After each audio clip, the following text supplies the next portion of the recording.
You've seen her in about 8 million TV shows, and you've heard her voice in Wells Fargo commercials. We're talking to Nicki Micheaux next. You are tuned in to Black Hollywood Lives. Breaking Into. Hello, and welcome to another edition of Breaking Into here on Black Hollywood Live. I am your host, James Lott Jr. You can follow us on our Facebook page, Breaking Into, and me at James Lott Jr. Everywhere. I mean, everywhere. There's only one of me. Perfect. My guest today, I'm so excited to have her today because she's somebody I've admired for a long time. Oh, wow. Her acting is so good and so effortless to me. I'm dead serious. You got there, you just act. And it's so good. You've seen her in a lot of things. I first noticed her on the ER live episode. I loved ER. We called it Loved ER years ago. I won't say how many, but years ago. And she's been in so many things since then. Soul Food, it's about soul food. And as you played live, it's about that.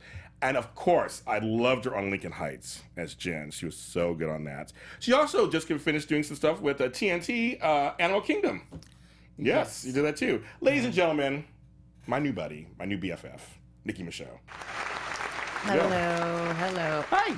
Hi, I'm actually really happy to be here. Thank you so much for having me. Thank you. No, seriously, your acting to me always doesn't come across as acting. That's so crazy. I mean that in a great way. No, that's the ultimate compliment. That's all you ever want to do is for the audience to lose themselves in the character. That's it. It's like you come on the screen, it's like, okay, and you're doing your thing. And I believe, because some people, I see people, they're good, but I still see them as they are. In each character, they do. With you, and different, like Lila, you're very different than you were as Jen. And you're very, there's different roles you play. But I see you in each of those roles, because Lila and Jen are two very different people. Yes, very, very. Very different. Yeah, I tried to explain that to people who were very upset with me, because a lot of people knew me from Lila and were quite upset. And then, Jen wasn't that kind of person. They were just like, and I'm like, characters. Just characters. I got hired. I got a job. I'm glad y'all liked it, but can we just let it go? Just let it go. Let the party pass. Okay, we're going to talk about, first of all, I couldn't really show too many scenes from Soul Food that were out there. Because you go online, you'll see live a lot has been doing with Rockman Dunbar's character, who's hot, first of all. Yes, we're going to talk about that a little later. That's so hilarious. We'll talk about that a little later. But I first... It is all over. Yeah, no, I know, it's girl. All over the internet. I didn't discover that stuff. They know what we're talking about, right? With Lila and Rockman Dunbar's character, you can see some sex scenes. It was on cable, so it was on pay cable, and Lila was having an affair with his character, and yeah. I don't know where to begin. Yes. That was actually my very first sex scene ever. Here's something. I'm gonna get serious just for a second. For me, what I liked about it, it's only for a second. Yeah. Because what I liked about that was that it showed a dark-skinned black woman being sexual.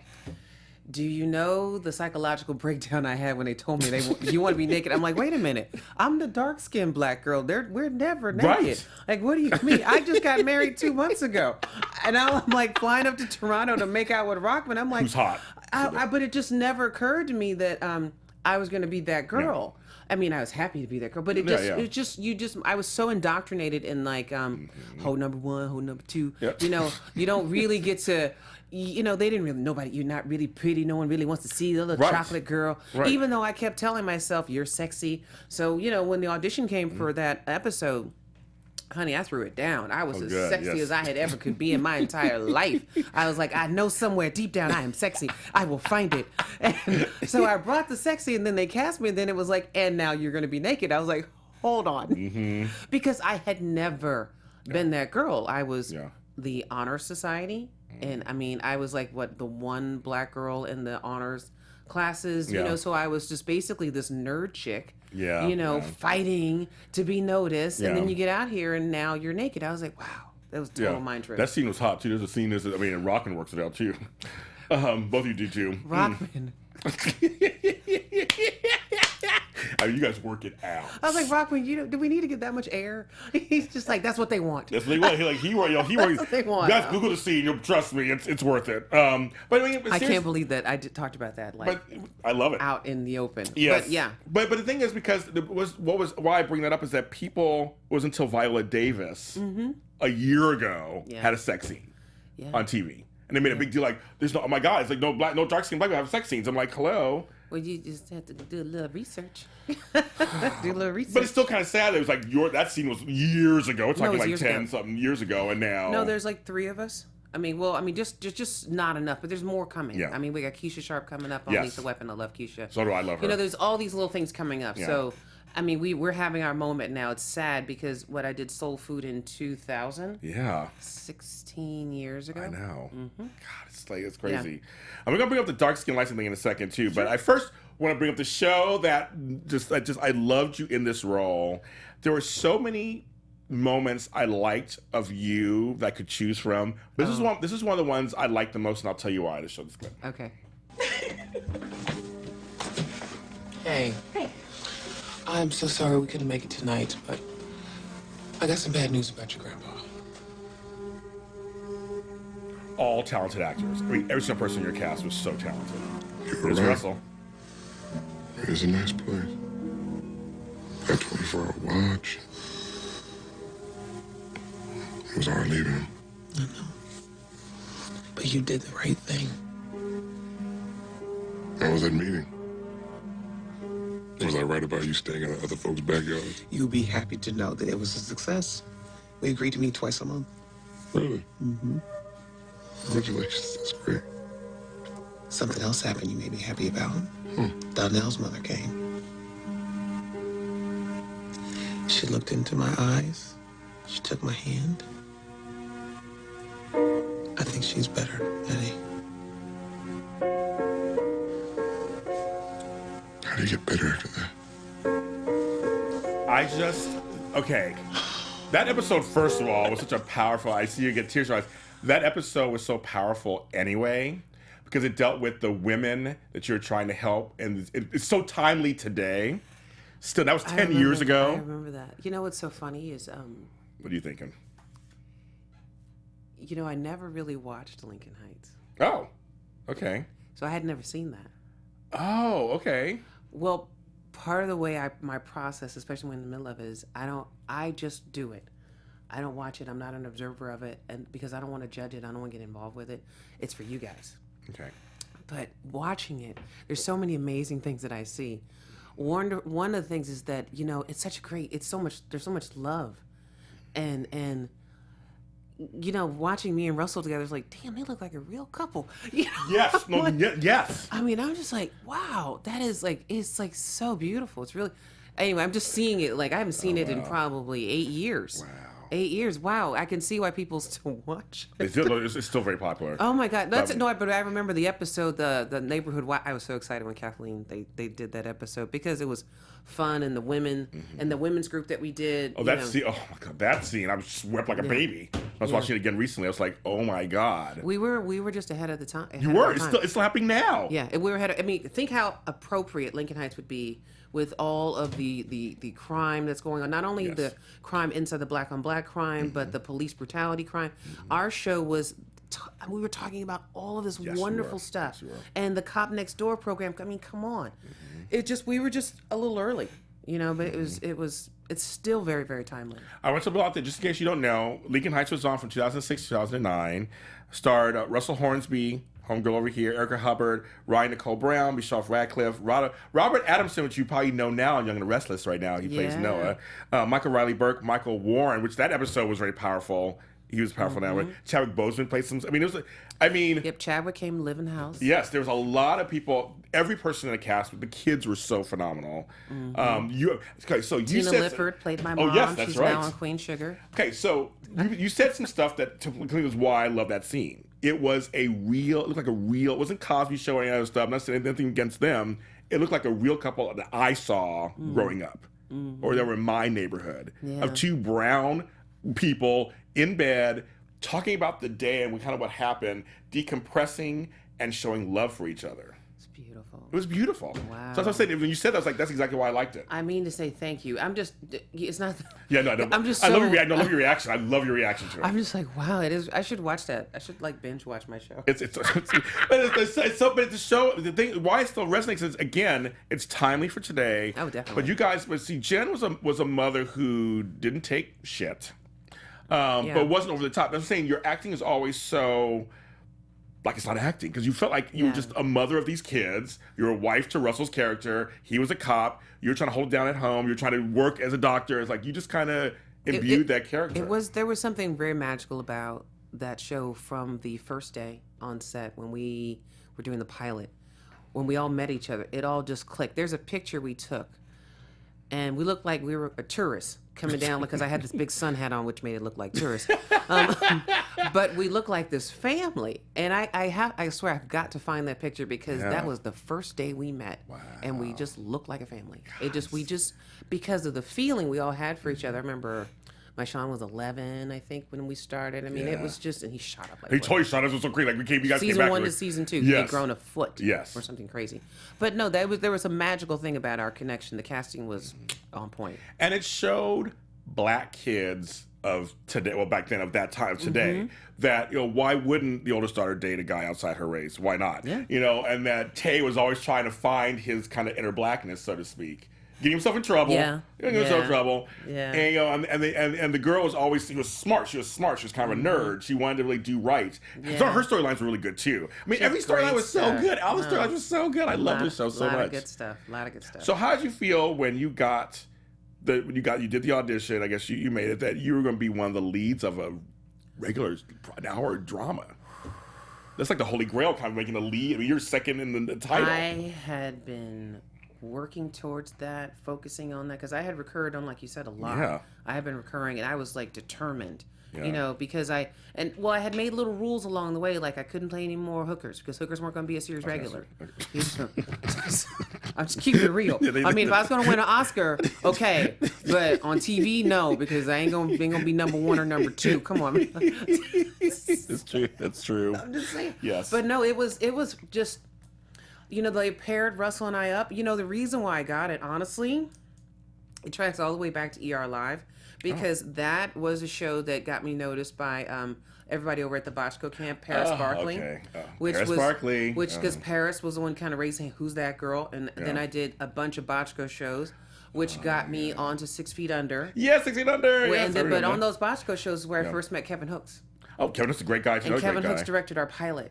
And Kevin Hooks fought for me. Oh, yeah. But that was years after years of knowing him and years of working together. I mean, it was a process, and it wasn't just me. There were other people who were like, no, we really want Nikki. Yeah. So it's like even with so many of our stories with Viola. I mean, you don't just show up. No. People are pushing, lifting, and that's when it happened. It was really just phenomenal. I remember Russell. I think it was Russell's 3rd show. Yeah, he just got backstory. Playmakers, which I loved. Yeah, got canceled after 1 season because of NFL and stuff. That's another story. But I love that show. So Russell was like, I don't know if this is gonna get picked up. I'm like, it's getting picked up. It's my first. It's getting picked up. There will be no negative talk. You are willing it to happen. She's like, it's gonna happen. And we're gonna get season 2. We're gonna keep going. Like, I don't know what you're talking about. So my show is going to get picked up and 2 seasons at least. And after that, I don't know. Yeah, but no. Yeah. So I mean, it's surreal. It was surreal the whole time. It was to be doing the show we were doing. Mm-hmm. It's amazing. Yeah. And I'm so proud to be a part of that show because of the lasting impact it's had. Mm-hmm. I mean, there is really not a day that goes by that someone doesn't talk to me about Lincoln Heights, and I kid you not. It's been off the air technically 6-7 years. 7 years, yeah. Yeah, because my son's 7. My son was born the last season. Okay. 7 years it's been off the air. It's daily we get people, are y'all going to do a remake, a reunited? I'm like, no, man. Everybody's moved on. It's done. It's over. But I think my thing is that it was a piece of black television that was positive, first of all, and positive in its portrayal of what just regular black folks are. Yeah, it was real. It wasn't magical. It wasn't like this person's light-skinned and this one's this. I mean, it was just like a regular brown family. And they just threw all these kids at us, all different colors. Didn't matter. Because really it doesn't matter. Yeah, it doesn't matter. It's just about the love and the show and these stories and these people and humanity. It was beautiful. So I love doing that. And what I want to talk about before we get to the next thing that's kind of comedy is I want to bring up. Now, I'm bringing this up only because I thought it was very interesting in two pieces. Okay. We're going to show that in a second, but Nina Simone. Oh, okay.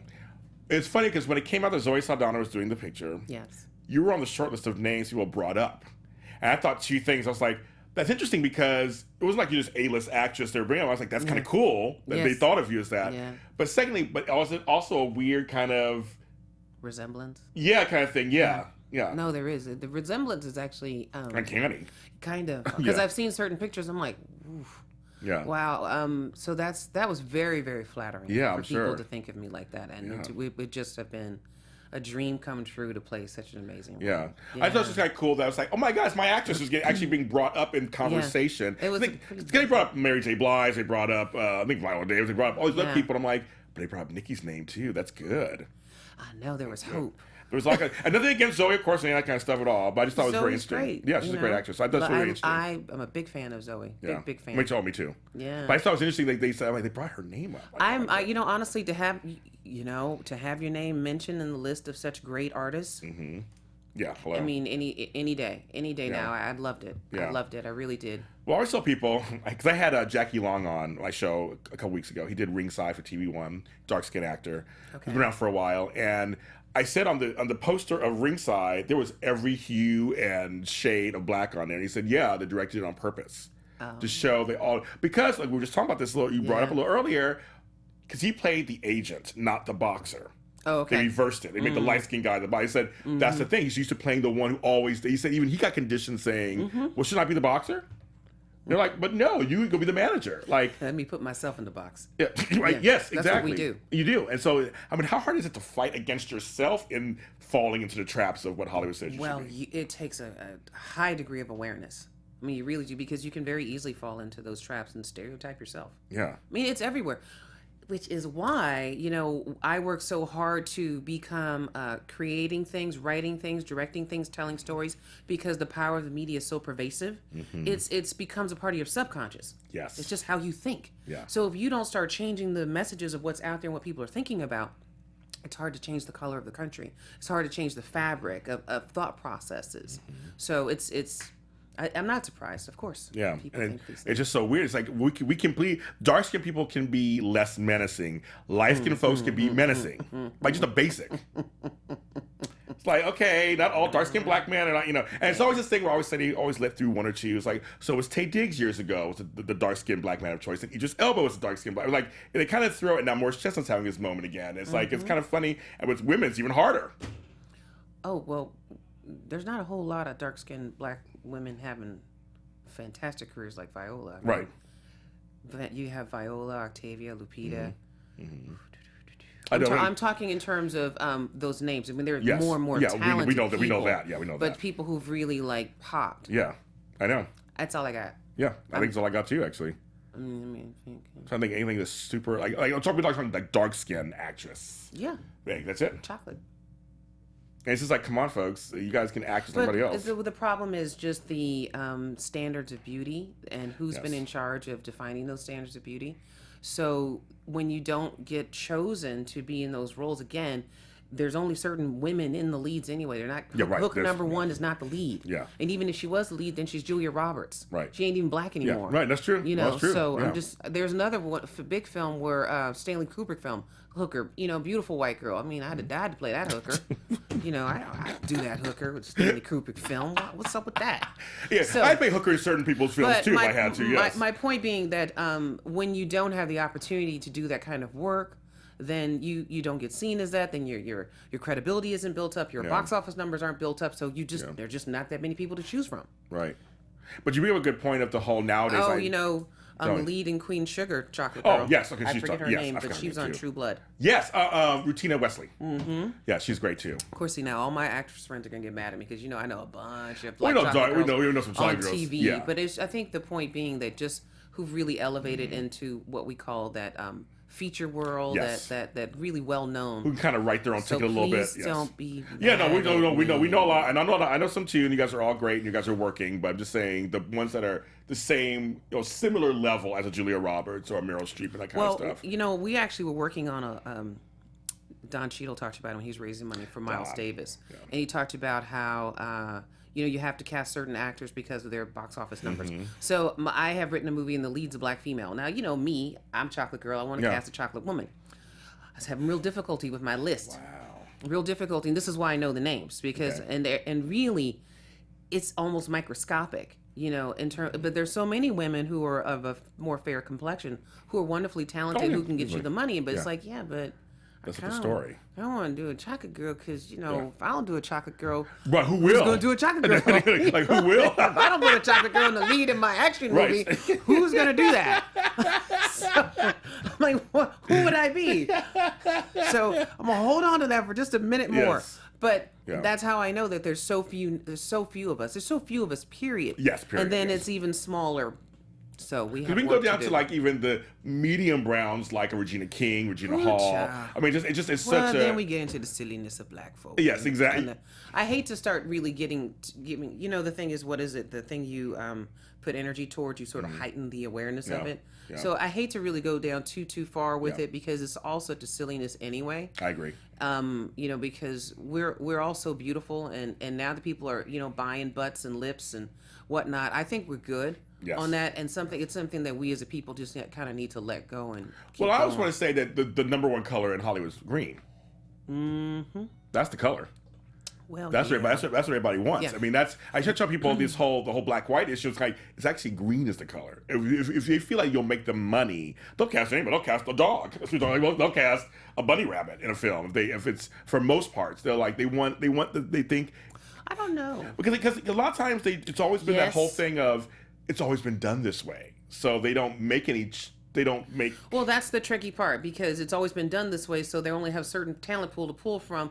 Yes. So that's how they make their money. And now you're talking about we're going to change how we make our money, but we got to make the money first. So it becomes like this. Exactly. How do we move forward? What I mean. How do we move? Yeah. No, it's true. So we're kind of we're literally in the middle of how do we move forward? How do we change the not nearly the business model, but sort of the way it looks. Yes. Yeah, exactly. Yeah, the way it looks. That's what I'm saying. That's what I meant by this. Like, it's kind of this thing where we got caught up in this thing where it's been always done this way. So, and money, but then someone puts out My Big Fat Greek Wedding to say, and it's this huge hit, and they're like, Greeks are in. What's going on, Greeks? I mean, just kind of. Then they kind of go that way a little bit because they think, okay, we'll make some movies that kind of like that, and maybe it's a weird business. This business is so. Oh, it's crazy. It's very. I was talking to Amy over there, so we're talking about that, and it's an unfeeling, uncaring, harsh, transparent business that we're in. Well, where's the warm, fuzzy business that you do? It's warm and fuzzy when you work at that other place. Like, I don't know.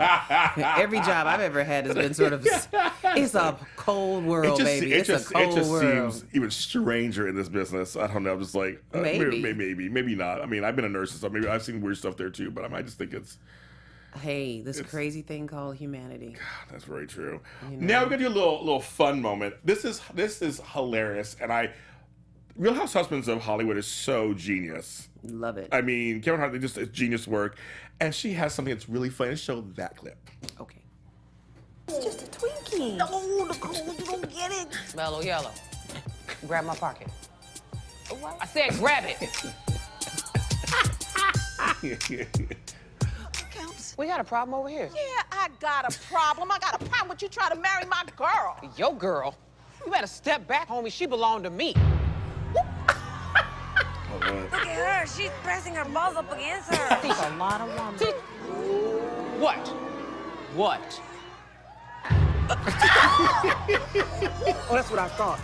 When I get back from my honeymoon on D Block, I'm gonna make you my side.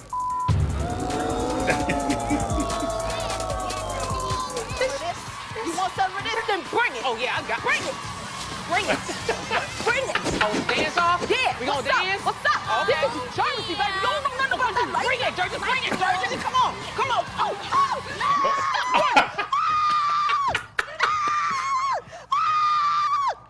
What kind of soft-ass sponge cake is this? No, gangster. What? I'm just a grad student with parking tickets. So this tough girl act is just some bullshit? Oh, yeah. I got off from watching Orange is the New Black. Oh, I love that show. Yeah, better than Game of Thrones. It's a brilliant. I just thought the twist on that was so funny. You're like, no, I'm like, no, I'm just like, got parking tickets. That was so hilarious. Thank you. I love that. It's thank you. That was fun. So how'd you get that gig? Well, I went in and auditioned, and they had scripted it that she flips into a Valley Girl. And so, I was doing it, and they're like, so can you do British? I was like, well, no, first they asked me, you're an actress, right? I mean, because this Ralph Marquand Stan, they were like, okay. You're an actor. I'm like, yeah. I can act. Which one?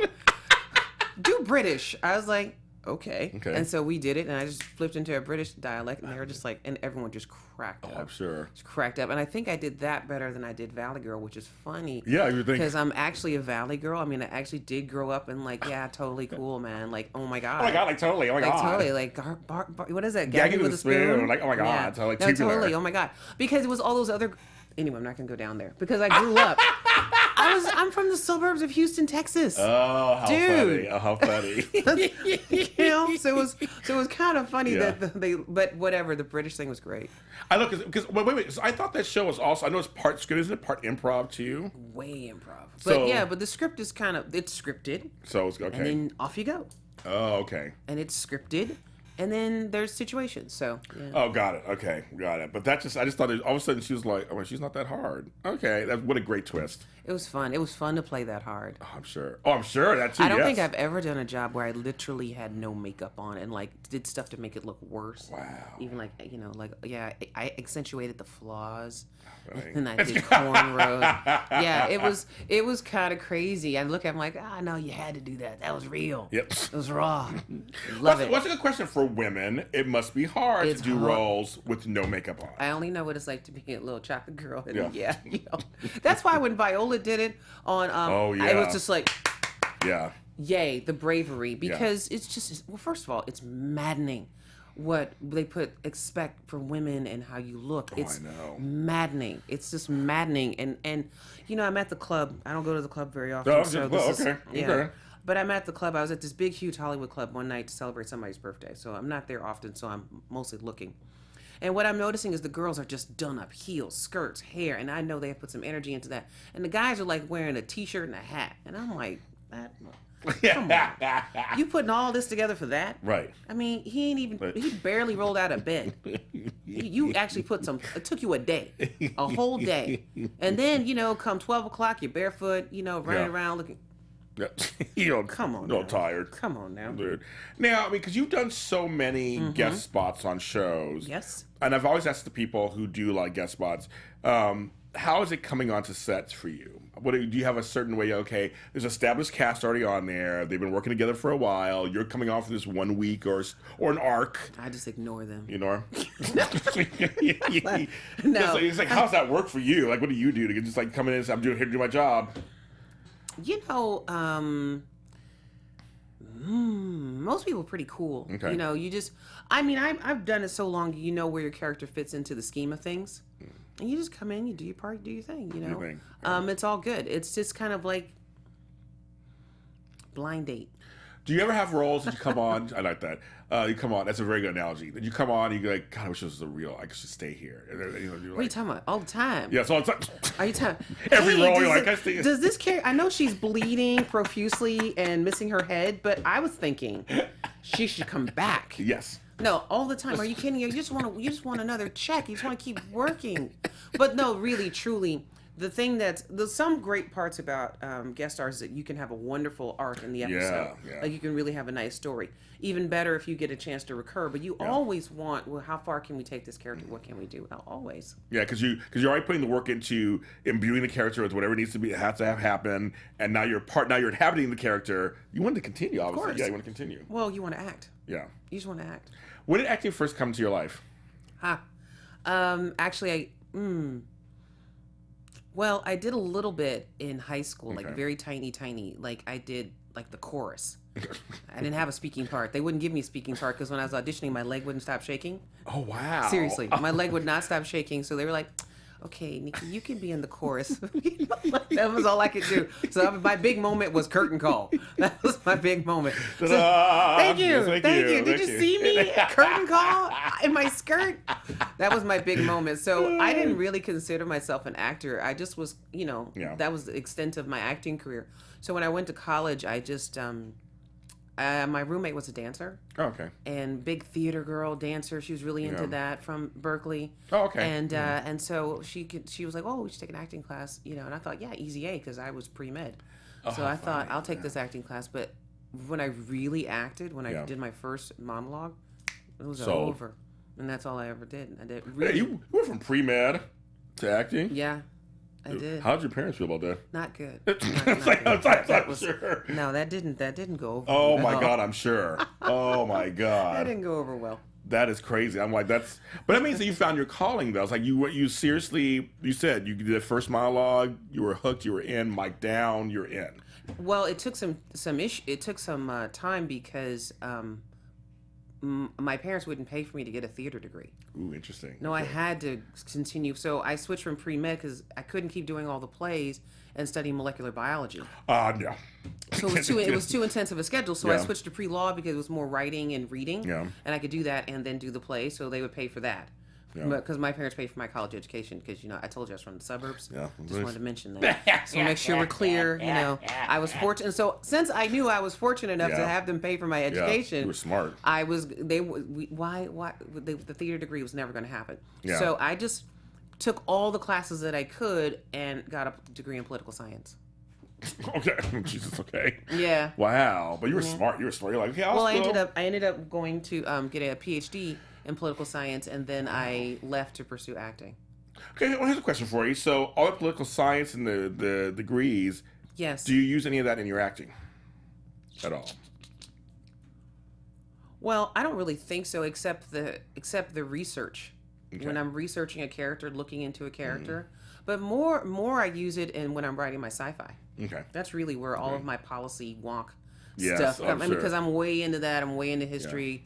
Because all that stuff interests me. Yeah. But that I put it all in my movies, the things that I write. Yeah. That's why people don't really know who I am. They don't know my background. So when they read my script, they're just like, "Oh," and I'm like, "Oh no, I think a lot." That's it's a good thing. Mm-hmm. And my thing is, okay, you brought up sci-fi. There are a lot of black folks. We like sci-fi. I know. Seriously, half my guests I've talked to, everybody loves sci-fi. Who doesn't love sci-fi action movies? Right. Who does not? Well, I know some people don't, but no, I freaking So love them. why aren't we in them more? You keep asking the same I know. question. Yeah, I know. You're so frustrated. I am frustrated. Well, I'll tell you. Because you said you're writing stuff, so it's great. I mean, that's what it starts. We have to write it. We have to write it. We have to write it. And produce it and direct it and make it happen. And make it happen. So, I've written it. Okay. I'm gonna direct it. I just got to get some money. Okay. And a big old fancy stars. Stars. Come on and. It's gonna happen. Play. It's definitely gonna happen because I'm focused. Yeah. Ooh, I like that. I like that. He's focused. No, because people are starving for this stuff. I'm telling you, it's fantastic. I know they are. It's fun. Nothing wrong with all the other stuff that we do, but you got to do what you're called to do. Right. And for me, it's when I sat down to write a movie. I did not sit down to write a sci-fi action film. I didn't. Okay. I sat down to write a movie about this girl trying to find herself. Okay. Okay. So I got very bored quickly. Oh, really? Totally bored. I was like, let's see if we can do something to make this work. And so then I kind of flipped it up and ended up in this other world. Yeah. And to me, I basically wanted to write a movie that I would stand in line for. I like that. Yes. So that's really my whole point is like I want to stand in line, I want to buy popcorn, I got to be there opening night. Yeah. That's the kind of movie I want to write. Yeah. So that's what I I like do. that. What I always say, you should always create what you don't see. Create what you want to see. Yeah. Because I think I read some script thing online is if you want to see it, there's probably 10,000 other people who want to see it too. Very true. Yeah. I think so. That's what I with the sci-fi things. I've had people guest on my show who are black sci-fi writers. Anthony Montgomery, who was on Star Trek, he's now in General Hospital, has a book called Miles Away, and it's like we're doing it. It's like this underground thing, but I'm like, it's not really underground. Black folks do like sci-fi films and TV shows and books and comics. Oh yes, absolutely. We support it. We support all of that stuff. Yeah. And we're starved to get more of it that looks like us. Yes. So I was just looking at my script the other day. Like I think like so many of my characters are like different colors, different ethnic, because that's just the world I see. So I've just written it. I'm like, oh, we have an Asian over here and this Middle Eastern person over here, and I have so many different ethnicities. Because I just see the world like that, and so that's why we have to be telling those stories because you're just really telling your story. Yes, it's very specific to you. I like that. Now, I'm also going to talk this series. The season just ended, I believe. Oh, yeah. Animal Kingdom. This is a clip. This is very interesting to me. I want to show this, and let's right. Okay. Oh shit! The wrong side downstairs. Right pocket. Shut up. Right pocket of my hoodie. Yeah, I recorded that on my iPhone earlier today. Right after Alexa raped me. Oh, that motherfucker. See, Oh, I'm only sorry. 17. My mom just died. Alexa was my teacher, and I thought I could trust her. I didn't think that she'd be preying on me just so you'd let her walk away from a drug charge, just to get dirt on my family, make me tell lies about them. Look at your face. I That's not the love only it. copy. Look, I want you to stay away from me, stay away from my family, or I'll send that to your boss in the DA's office. Excuse me? Because Ellen Barkin, oh girl. Are you going to charge my grandson? Because it's almost dinner time. I won't forget this. Yeah, I won't forget about it either. I remember you. Me sitting in the corner, playing with some shitty little toy, while she'd come over to work with my mom. She'd beg you to leave. She'd cry, oh man, you'd just do anything, even offered a score for her just so you could get what you wanted. But you never got it, did you? See, my mom, she hated them. But she hated you more. Okay. In the end, she's a Cody. And I'm a Cody too.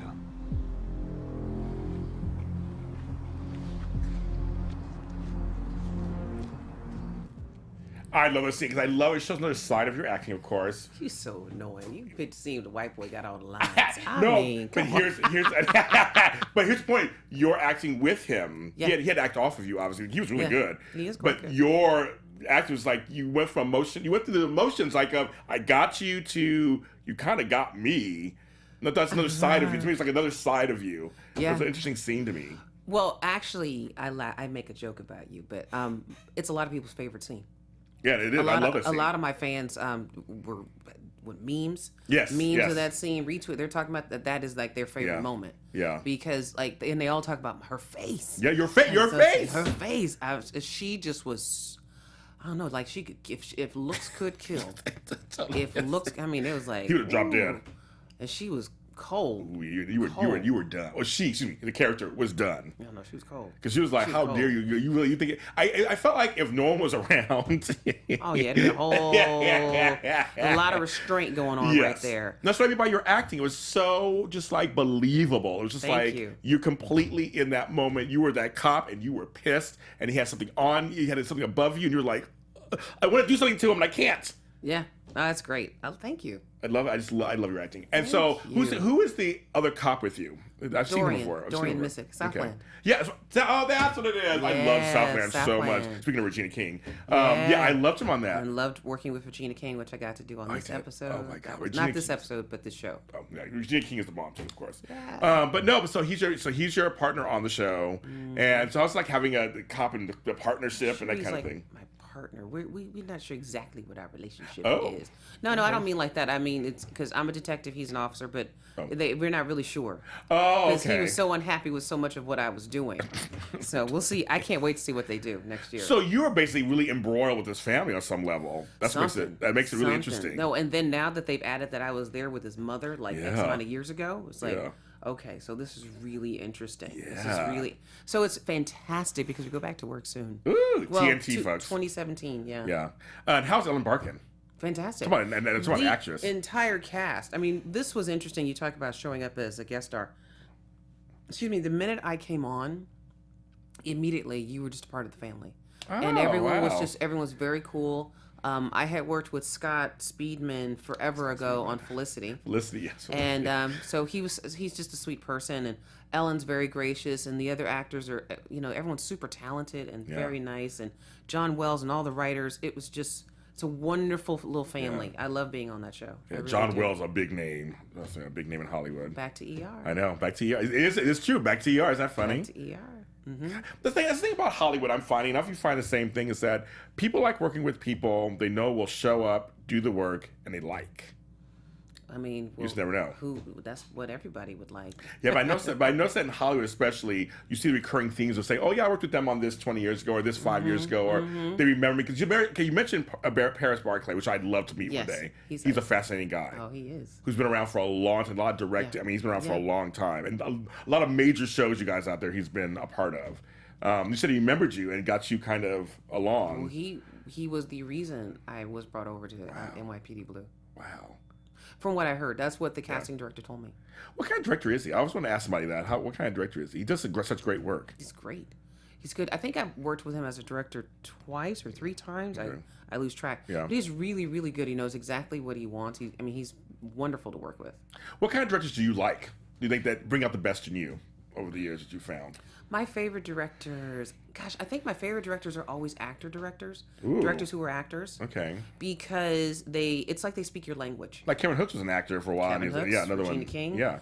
They're always fun because I guess it's just a language thing. They know your process. They know, it seems that there's a shorthand.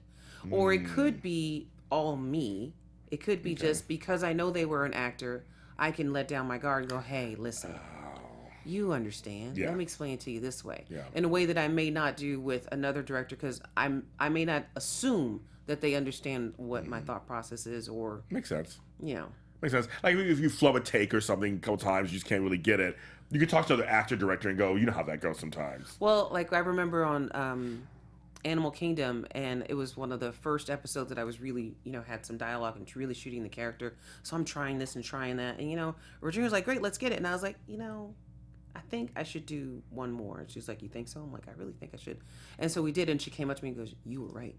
Interesting, okay. But I wouldn't have asked that because I wouldn't have wanted to impose. Right. Because you just want to kind of be respectful, like, hey, let's move on. Yeah. But again, that's not really, it's just, I feel more comfortable sometimes, at least I have in the past. But directors who know what they want, who really have a vision for what they want are so fun to work with. So you need them because they can actually help inform your performance, obviously.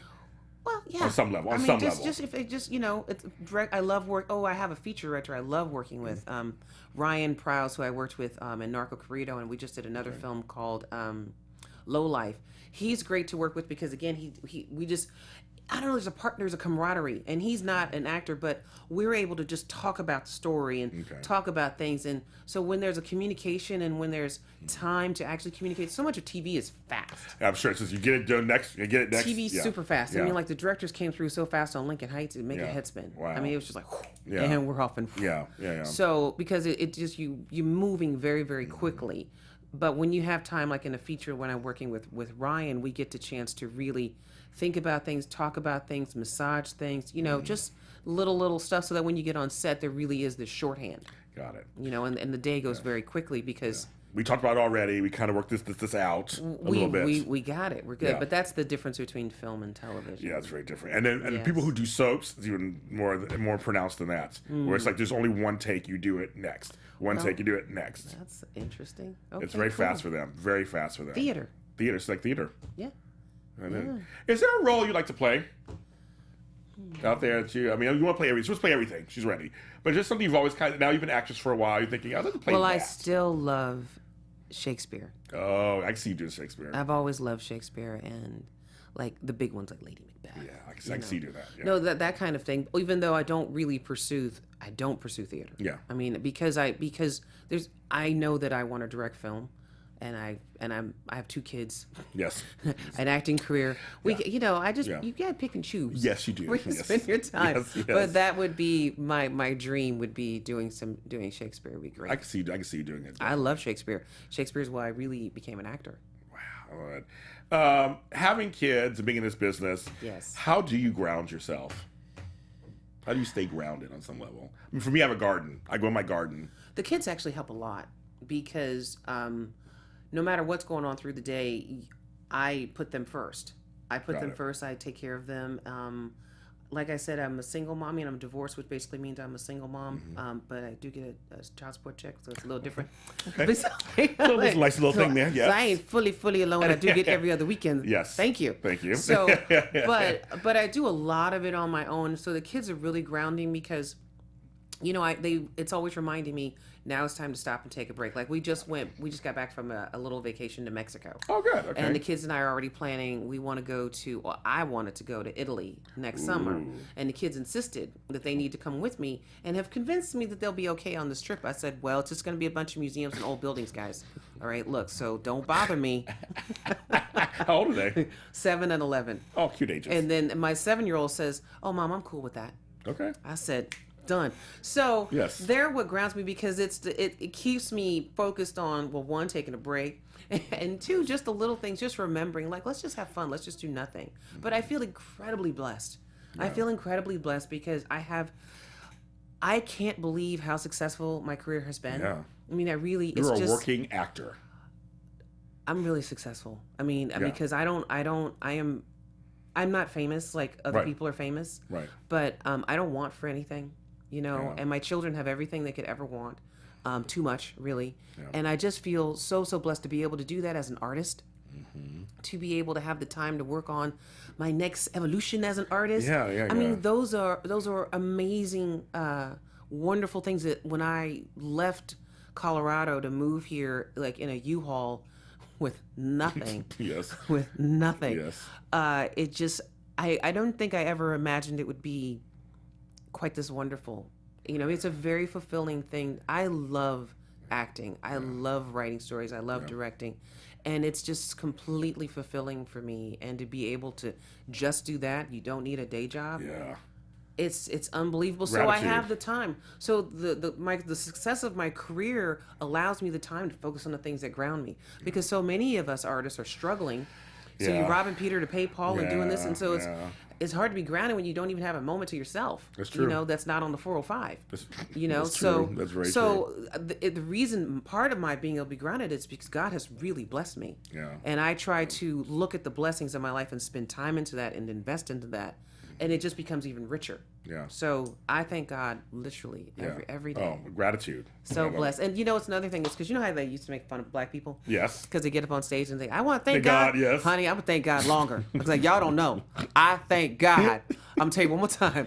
I thank God because I know where I was going. It was not pretty. Right. Like, y'all don't see what happened like a couple years ago. I thank God. Don't understand. It's agree. hard. I understand. It is a challenge. I mean, Ralph Fiennes said once, or is it Rafe Fiennes? Whatever. That's my bad. He said the dream of an actor is to be able to, make a living as an actor, to know that there's another job coming. It's to be able to do that. Mm-hmm. Are you kidding? You can't complain. I have a car. A place to live. I mean, I got a car, a place to live. What are you talking about? Life is great. It's like, and I still just basically act. Yeah, no, right. It's phenomenal. Right. It's phenomenal. So, keeping in touch with that reality keeps me grounded because I know we have this struggle, but there are some of us out here who have a certain level of success, and we're quite blessed and quite fortunate. Yes. And blessed to continue the struggle. Yeah. You know what I mean? I agree. I do. So I'm like, I get it. We got a mountain to climb, but you know what? I'm equipped. Okay. That's what I love about it. I always say that the people who come before me, my ancestry and just people who are working hard before me are always on my shoulders, but it's not heavy. No. Well, I always think that they're lifting us up. Oh, I think we're climbing on their backs. Yeah. Literally, we really are. Yeah, we are. We really are. So I live in gratitude every day. I get to see her have a show. You have a wonderful little space. I love it. Yeah, I love it. Okay, so I ask my guests the same 2 questions every episode, and I don't prep them. As you guys know at home, I don't prep them. You haven't prepped me for anything. I didn't tell her nothing. I didn't tell her nothing, but she did fine. And she's still alive, so it's okay. Okay, so these 2 questions, I ask the same guests, and it's about language. I believe language is very important in our lives and can propel us forward or hold us back and all kinds of things. Okay. The first question is whatever just comes to mind for you. What word do you think, she's already laughing already. What word do you think we should take out of our vocabularies? The N-word. Yeah. And I use it all the time. What do you want me to tell you? I mean, come on. I like it you're real. I like it you're real. I like it you're real. And I have some very close friends who have really, massaged it with so much love that you just like, but really, honestly, I'd like to erase it. I'd like to erase it. I hate every time I say it, I'm like, come on, man. Stop it. You know? I love it. That's why I like that you're real about that. And so the converse of that, what word do you think we should say more of? Love. You know, I think love is just an underrated word, isn't it? We need it. Underrated, underused. Yes. Love. I like that. Love. I like that a lot. That's really good. You guys, Nicki Micheaux, you guys, thank you so much for coming on my show. It was a pleasure. Thank you so much. Did I say anything that I'm going to regret? Nope. You did beautifully. You good. Awesome. Well, thank you for having me. This was a lot of fun. Thank you. Thank you for showing that Lincoln Heights, because I hadn't seen it. Yes, I liked your reaction to that. Tell people on that camera where they can find you on social media. Hey, you guys can find me at Nicki Micheaux on Twitter, on Instagram, on Facebook, and Snapchat. So follow me, NickiMicheaux.net. You got it. And of course, Black Hollywood Live is on iTunes and on blank for a second, and YouTube. And this show has a page on Facebook. It's Breaking Into. Go ahead and check us out there and like us. You can follow me at James Lott Jr. all over the universe. My 1-year anniversary is coming up on November 8th. And I have like 5 special guests coming on. You can look on our page for that and see who's coming back. And I'll see you next time. Thank you very much. From producers Maria Menounos, Dario Kristen, Tiana Hobson, Kevin Undergaro, and the entire BHL crew, we would like to thank you for supporting Black Hollywood Live, the first online broadcast network dedicated to African American entertainment. For questions and comments, contact us at info@blackhollywoodlive.com. Like us on Facebook, tweet us, or Instagram us at BHL Online. And I'm your BHL announcer, Scipio. Instagram me at Planet Scipio. Thank you for tuning in.